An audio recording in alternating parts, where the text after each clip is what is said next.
Hello and welcome, Sharon Dickens. Hiya. Hello, Sharon. Sharon, any relation to Charles? No, but I once did phone a call centre and I was trying to explain my second name and I said to her, as in Charles Dickens, and she said to me, who? And I realised at that point I was old. But yeah, no relation. You're old, but not as old as Charles Dickens, thankfully, right? We're going to be talking about the important role that women have to play in the local church today. But before we do that, tell us everything that we need to know about you in 60 seconds. There's not really a lot to tell.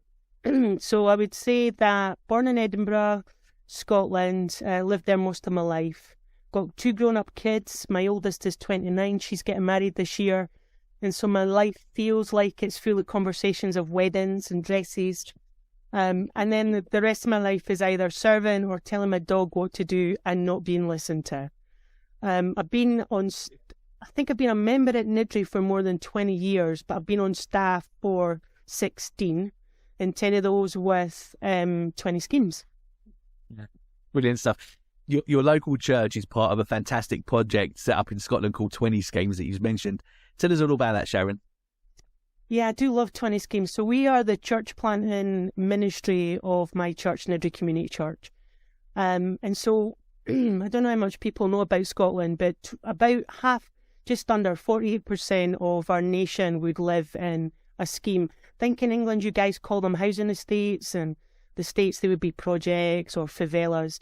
But the reality is that's nearly half my nation. And so when you start to look at how many of those areas have a local gospel centre church, there would be hardly any. So for my nation, half of them are not rejecting the gospel, they're just not hearing it. And that's proper sad. And so 20 Schemes was created to help plant and revitalise in the most needed and deprived areas of Scotland, growing up the next generation of Indigenous leaders. That's the bit I get excited about. I mean, saving people, God saving people and then investing in them and seeing them move into the role that God has meant them to be. And so my role in that is that I'm the director of women's ministries. So yeah, I love the ministry. I love seeing God save and transform, and then I love seeing them, our new believers, fulfill their full potential. Exciting stuff. And you've also got this fantastic music ministry. Are you involved in this in any way, Sharon? The only place I sing is in the congregation on a Sunday and sometimes in the shower, so no public.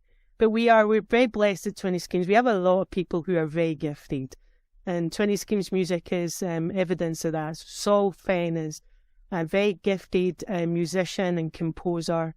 I remember the first time we were travelling somewhere, like in Cape Town. We were in Belleville South, and it was a Sunday morning worship, and it was surreal because they started singing one of the songs that Saul had written, and it blew my mind.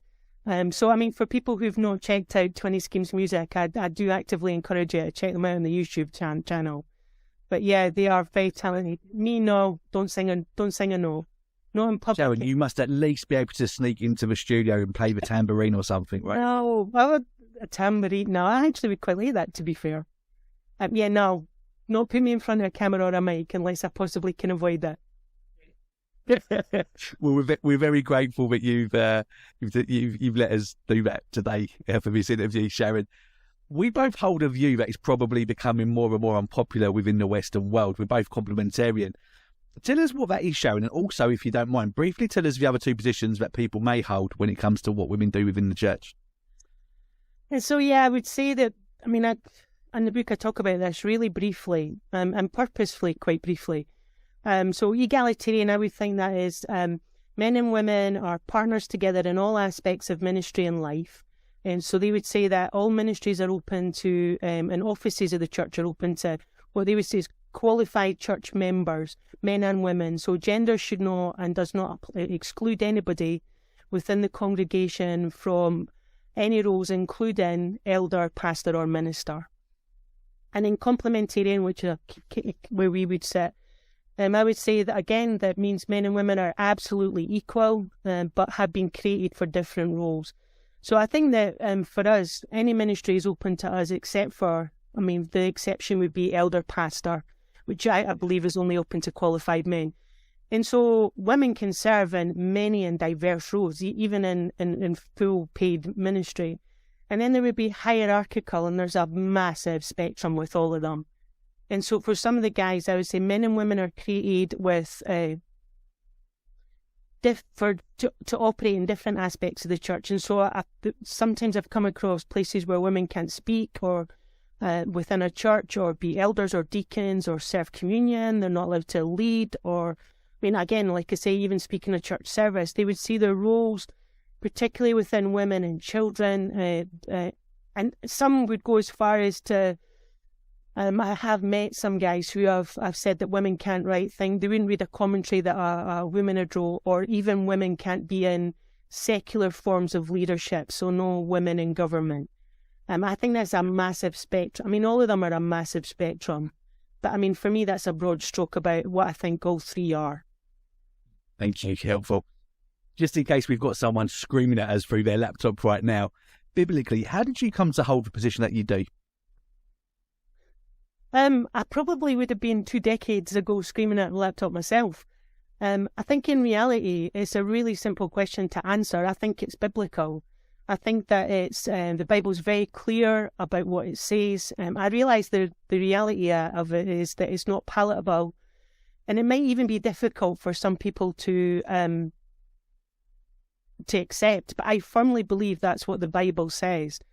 I also believe for us that the Bible is supposed to help us interpret our worldview and our narrative, instead of us allowing our worldview and narrative to interpret the Bible. And so I think far too often it's round the wrong way. And so for me, it's a really simple answer. It's biblical. There's times where what is biblical is difficult. That doesn't mean that I chuck it out. I just have to work it through. Yeah, so good. So what does being a complementarian look like in practice, Sharon? I get this question asked a lot, and I actually don't even know how to answer it. And the truth is that beyond the obvious, like in our context, there's roles that are open to, that are closed and just for men, the elder pastor.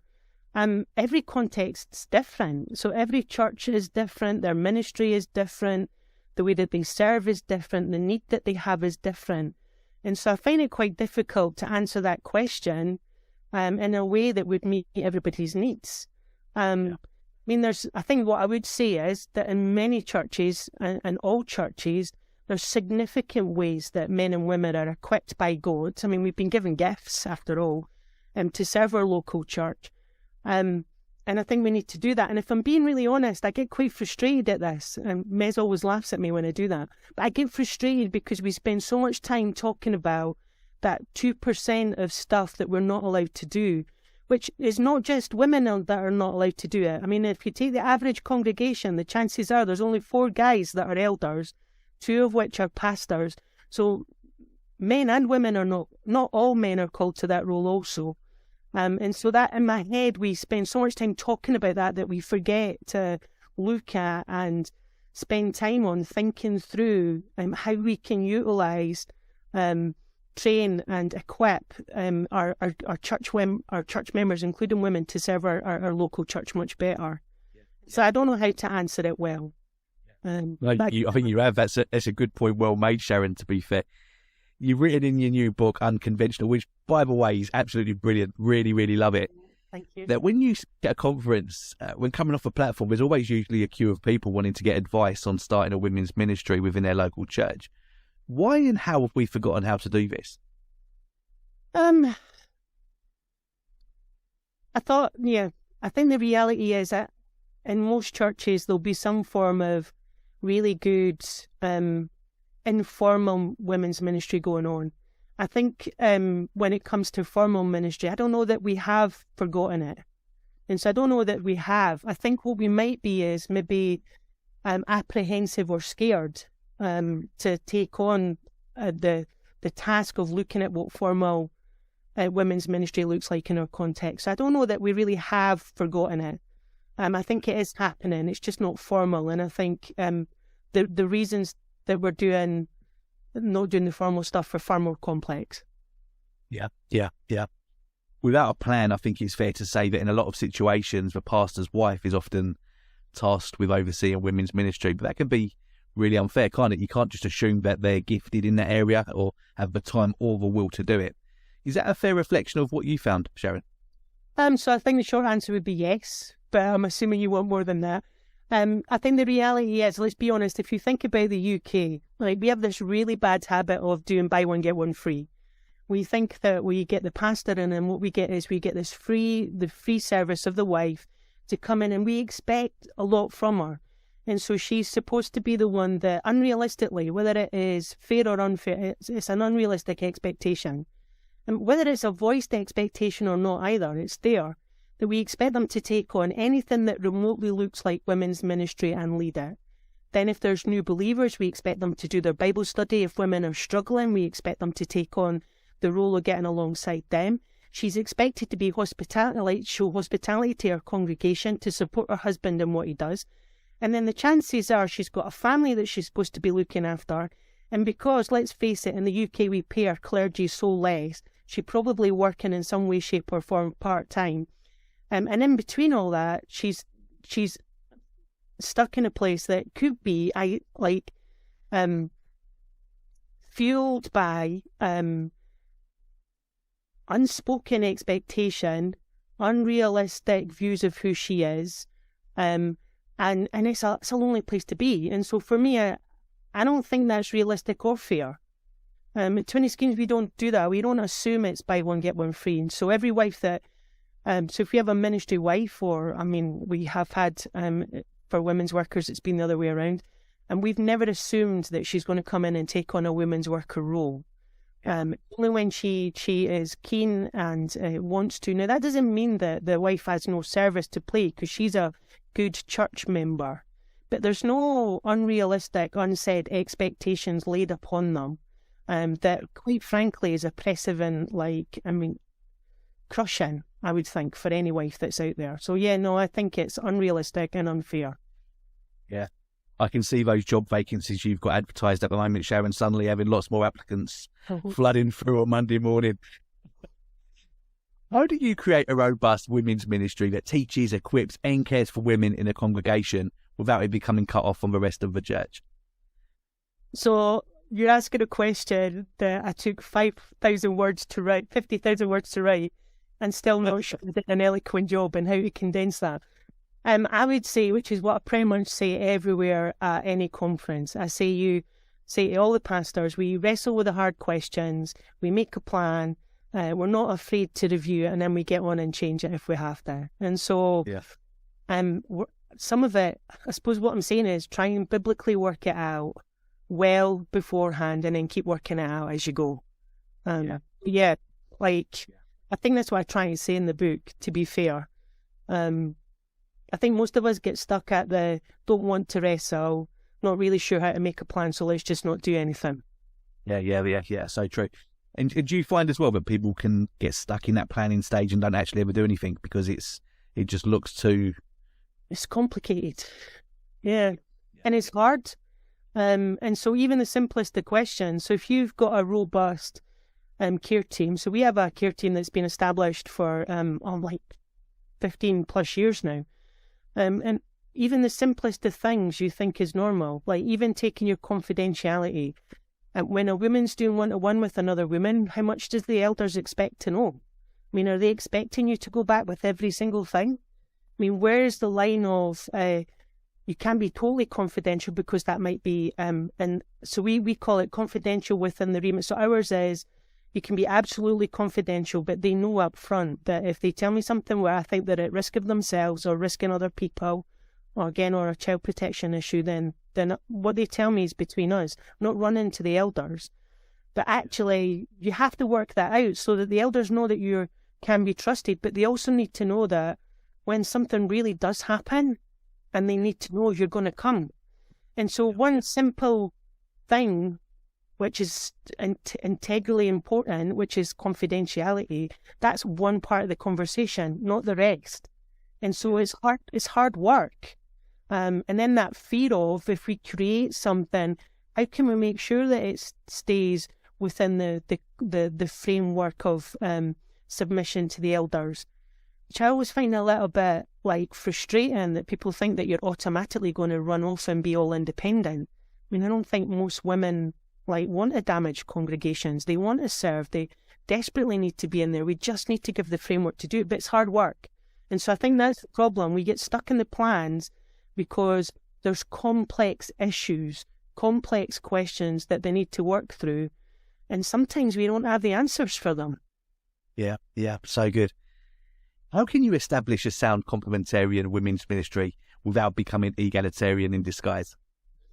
I think it's exactly the same answer. You wrestle with the questions, you plan, and you don't be afraid to review what you've done and change it if it needs to be. And so then you wrestle some more. And so I think that in Christian society, I think we've got into a habit of once something's been created, that it's supposed to be like that for prosperity and nobody ever changes anything, whether it's meeting its goals or not. And so we review, and have done pretty much since the beginning of like our ministry. We review every year. In the early days, we used to review much earlier, but constantly asking questions. Are we doing it right? Are we getting it wrong? Is that truly what we meant it to be? Is it meeting our expectations? And so we did that. But my elders were absolutely awesome.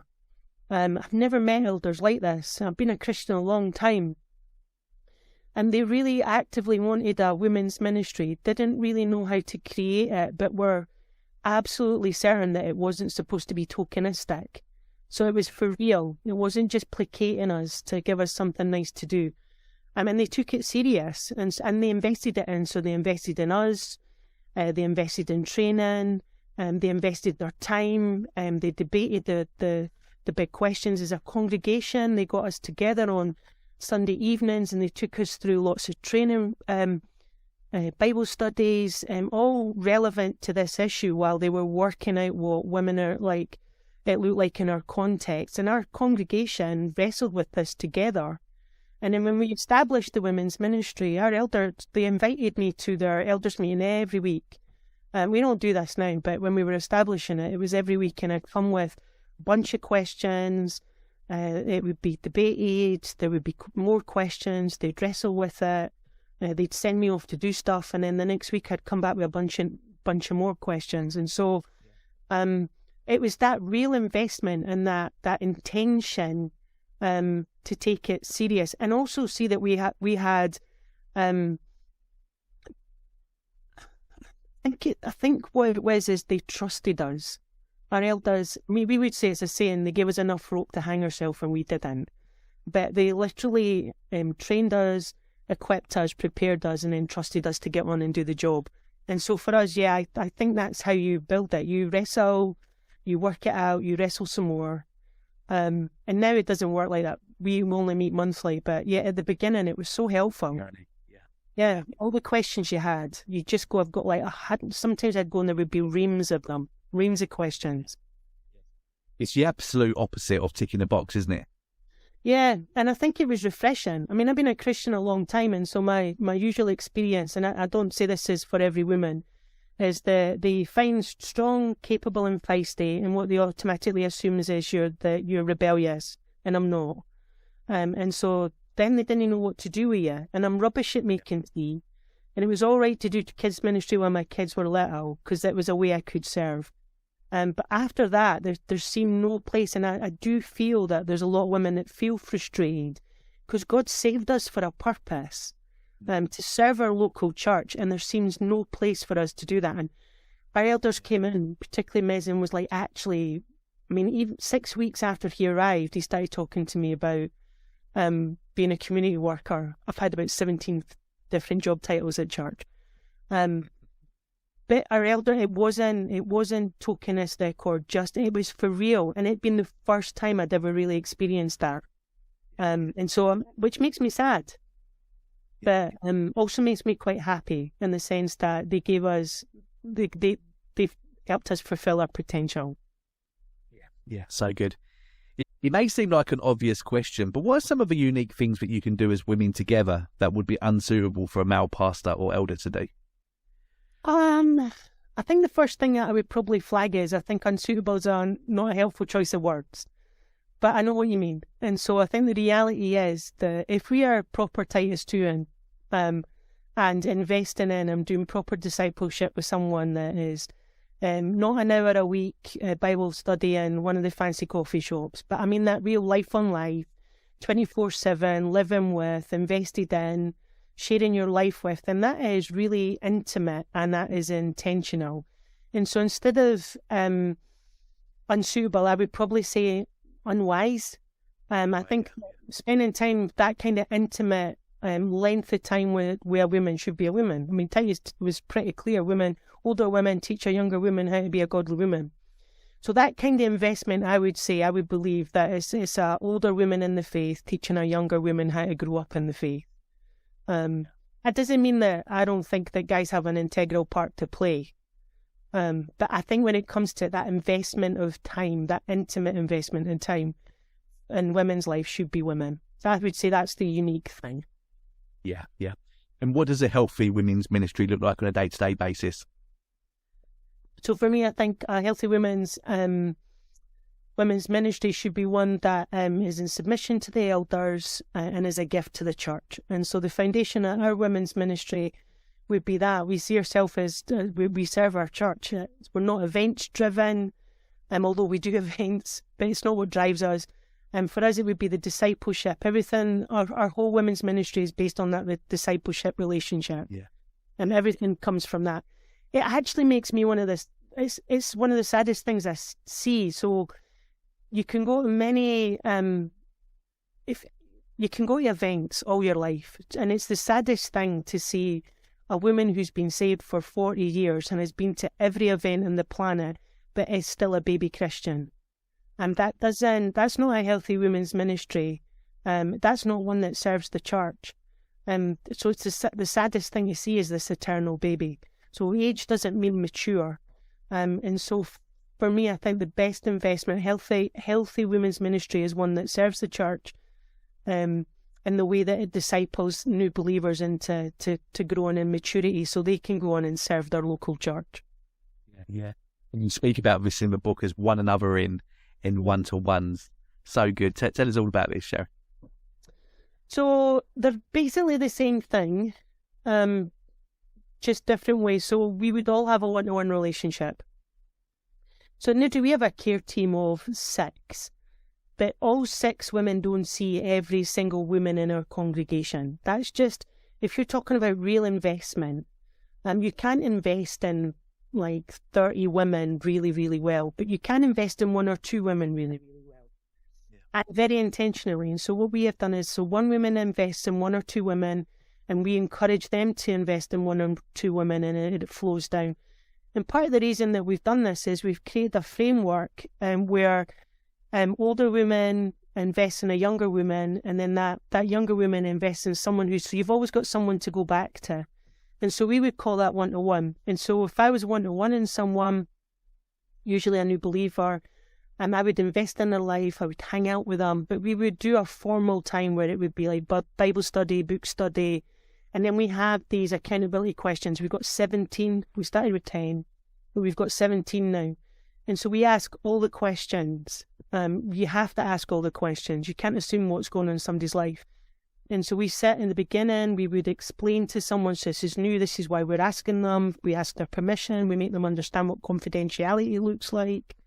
And most of our women are really honest. A few straight up and want to grow. And so part of that is they desire to have that relationship in their lives. And so for us, that's what one-on-one looks like. One another in is someone who's a much more equal relationship. So Mez's wife, Miriam, is my one-to-one, and so we would one another each other. And so we've done that for 16 years. We don't ask all 17 questions because, like, I'm at the stage where I don't need her to ask me them. I just go and I say to her, actually, here's where my issues are. This is what I'm struggling with, and this is what I need to be dealing with. I understand. She will call me out. There'll be times where she'll say outright, is this your issue with? And I'm like, actually, you're right. And so we hold each other accountable for where our lives are. And so the one another would be much more mature women speaking to a mature woman. And then one-to-one would be a Titus 2, older women speaking into a younger woman's life. Yeah. I know we're going to get asked this in the comments. Are those 17 questions publicly available anywhere, Sharon? Yeah, they absolutely are. If you sign up to, so 20 Schemes Women, if you sign up to women at 20schemes.com and say, sign me up for your prayer letter, they'll send you our accountability session and the 17 questions as a PDF download for free. Excellent. Yeah, they're great. I mean, I'd like to say we invented them, but we didn't. I assume we found them somewhere else and elaborated on them. Yeah. Well, we'll make sure that we find the link for that and we'll put it in the description wherever you're watching or listening to this interview. Thank you for that. They're in the book in the appendix. They might be in... Perfect. How did I miss that? Yeah. I'm sure there's a list of them in the book somewhere. I can't remember if it's in the chapter or if it's in the appendix.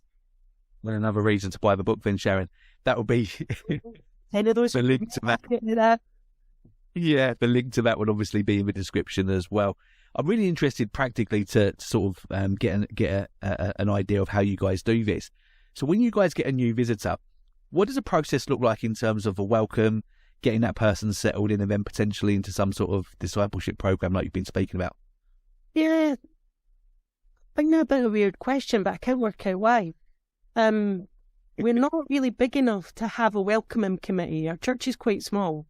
And so new people kind of stand out. And our church is, our congregation are really intentional.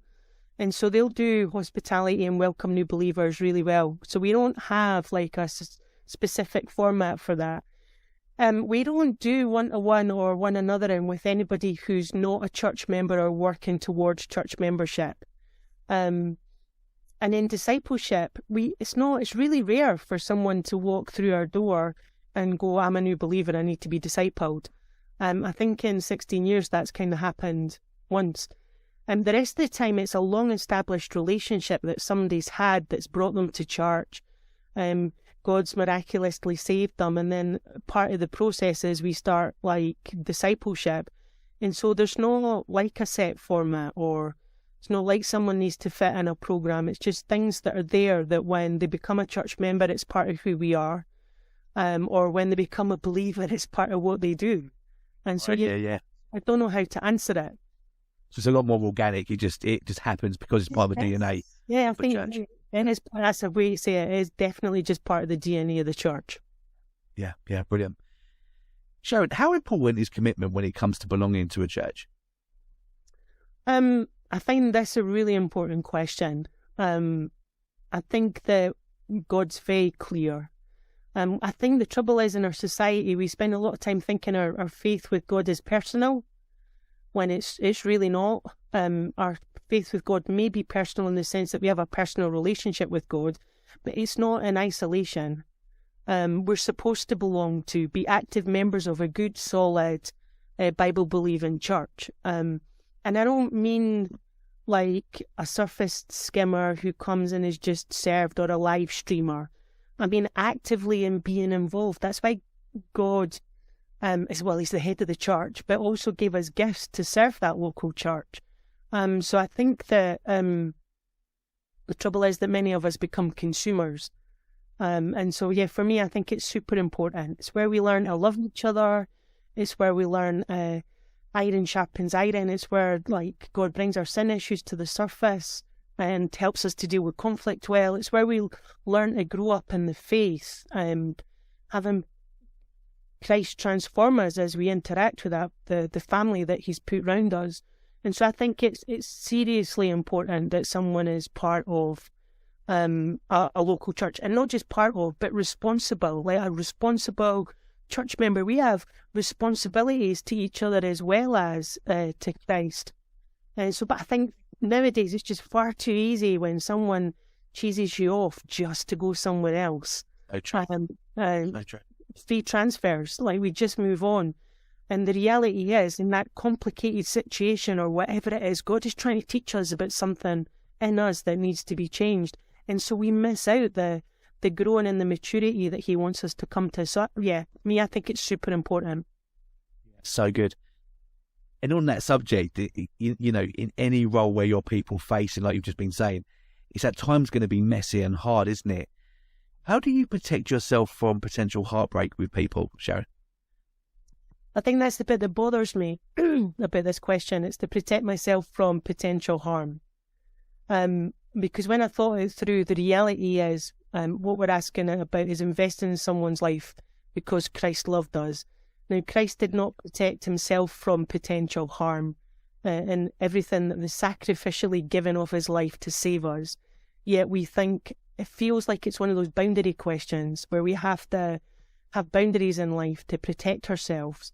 And I don't see that as how Christ describes love. And so when we are investing in someone's life, what he's asking us to do is love them like he loved us. And so I'm probably not going to answer that question well, because maybe what folk want me to hear is, well, if you do X, Y, and Z, this will save you from getting hurt. The reality is, if you truly invest in someone's life and love them, when they are hurt, you will hurt. When they walk away from faith, you'll be devastated. They'll be invested in your life and it'll be messy. And there's nothing that you can do to prevent that. And if you want to prevent it, then you miss out on the glorious relationship that God would have wanted you to have. So good. Sharon, I'll have a strong word with the person that come up with that question. Okay, was that you? I'm sorry if I was so front here. No, but you're so true. It's so true. I think I was probably coming from an angle where when you invest and you walk alongside somebody and you love somebody and you see them walk away from the faith, it's just heartbreaking, isn't it? Yes.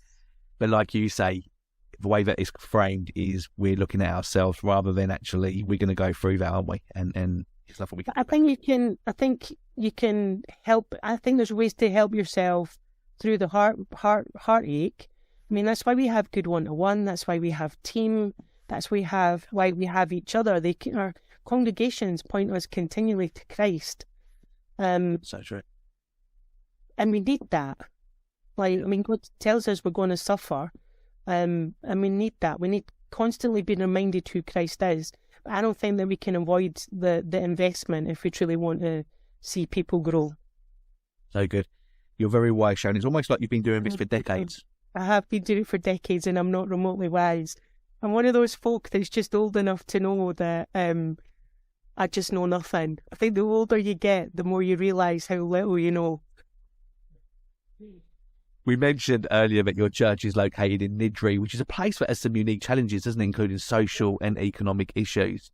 How do you guys discern between helping people practically and spiritually? I think probably one of the most interesting words in that question is discern. And I think that's the trouble is that I think for a lot of people, when we are helping people, we don't discern at all, we just do.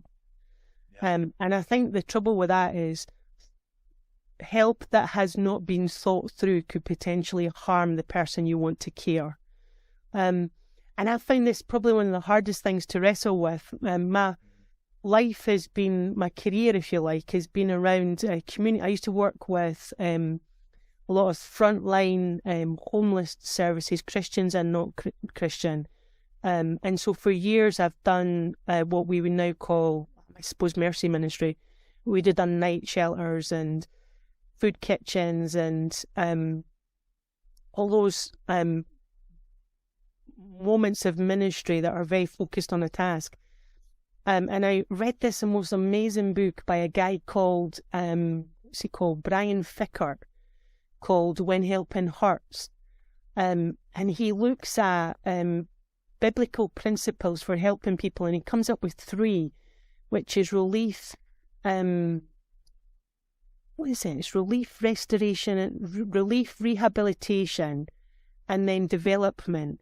And I think he gives us a lot of chew over, and I realised it was like this one of those life-shattering moments that I'd spent a lot of my time helping people with relief and never moving them on to rehabilitation and development. And it's a bit like discipleship. It's that keeping them always in that baby mode without helping them grow up. And so I think that we should help. I think that there's lots of ministries that are out there that are amazing. I think any help without thought and a thought-through plan has the potential to harm the person you care for and yourself. And so I think discern is a great word. We just need to discern how we do it. And so for us, we don't, in Niddry particularly, we do stuff, would be far better for me to take someone to like a food bank and be their chauffeur and have 20 minutes where I make sure that I protect our relationship that we've got and have someone else be the service provider than it would be for me to be the service provider. And so we still help, we just help thoughtfully, I think, is what we try. Yeah, really good. And I'm sure we've both seen examples as well where churches can become so fixed in helping people that actually the gospel ends up getting lost in amongst all the action, right? It's all about the numbers that came through their door. Yeah. I remember sitting in a meeting one day and the guy was going on about 6,000 people that had been through the door and helped. And I remember asking him, how many of them got saved? And he said, oh, I don't know. And I was quite devastated by that answer. Because I think we should help. I think we should. We see emergency need. There's that need for us to be helped. But the greatest need anybody has is their salvation. And if we're not telling them the whole truth, then we're in their earthly need without even looking at their like eternal disposition. It's not helpful. Yeah, no, so good, so true. It's quite typical in a lot of churches for the responsibility to organise or serve to fall on a few people's shoulders. How do you guys get everyone involved? I think it's in our DNA. I think the reality is if you are investing in people and there's an expectation for them to serve, then they'll step up. But I think that part of how we think it through is different. And so when I'm faced with questions like that, I always want to ask. So I ask my girls all the time when we're talking about how they find the next generation to grow them up, to help their new believers to serve. I always say to them, are you expecting them to serve? Like, is there an expectation? Are you giving them room to serve? So do they look at someone and see these 6 capable women doing absolutely everything and there's no room for them to do anything? And so I sometimes wonder if there's like lots of people in pews desperate to serve, but think, why should I? Because they do far better. And then I think one of the things I always challenge our girls with is, well, how are you going to, like, what process have you got of spotting someone has a gift, and then how are you going to invest in that and grow them up into that service that you want to? And so I suppose that point is, are we making room for them to serve? Then how are you going to train them in that role? And so I ask my girls that as well. And then my third question I always ask them is are you facilitating their learning or doing it? And they're always like frustrated at this point, because what they say is, it's far easier for me to just do this myself. And I'm like, yeah, it is. If you keep doing this themselves, then you're never going to teach them to do it for you. And then lastly, I always ask them, are you giving them space to fail? And they're like, well, what do you mean? And so we've got a really bad habit in the UK of only asking someone to serve who's arrived. Like, comes up with these pre-organised gifts that have already been established and honed. But for a new believer, how are they ever going to arrive if you never give them the opportunity or teach them? And so anybody coming in here, like especially women's stuff, but anybody coming into our ministry, there's room for failure. Like, you can fall flat in your face. We're going to pick you back up again and dust you off, and then let's get on with it again. Doesn't mean that you're a failure, just something never worked. And I think, particularly in our context, failure's frowned upon, and so a lot of people are afraid to serve in case they might drop the ball. But like, who's perfect? We all drop the ball. We just need to teach them to pick it up and run with it afterwards. And so, yeah, I don't know. I think that's part of your DNA. I think part of that is thought through. I think part of that is how are you raising up leaders. I think sometimes we just think it's organically going to happen. But I don't know if it really does organically happen. Yeah, so good. Everyone seems to be super busy these days, but everyone needs to eat. So I love the idea that you wrote about in your book about tithing your meals. Tell us about that, Sharon. I'd love to tell you that it was my genius idea, but it wasn't. A story from Ms McConnell. When we were first training out in a team, like all those years ago, he really drilled this into our head. I think that we need to not serve harder, but serve smarter. And so we all have time we can do stuff. But in the book, I was particularly trying to make the point of people say things like, I want to serve, but I don't have the time. And so my challenge in the book was actually who's ruling your time. Like if we are spending more time, I suppose the truth is, and I said this in the book, basically we make time for the things we really want to do, right? And so if we look at people's schedules and if they've got no room, then I would, for discipleship or evangelism, then I really would be questioning who's ruling that schedule, God or them. And so that's the truth. The hard reality is we say things like, I've not got time. But actually, like, we've got time for the stuff we want to do. And then if it is tight, then let's just be smarter. I've got to eat. Like, why can't I eat with somebody else there and have the convo at the same time? Like, in the moment, I've got a little thing going on with some of the girls at church where I do this, we pray together. And so on a Monday and a Wednesday, one of the girls that I'm not their one-to-one, but I'm investing in, we just meet, we read, we're working through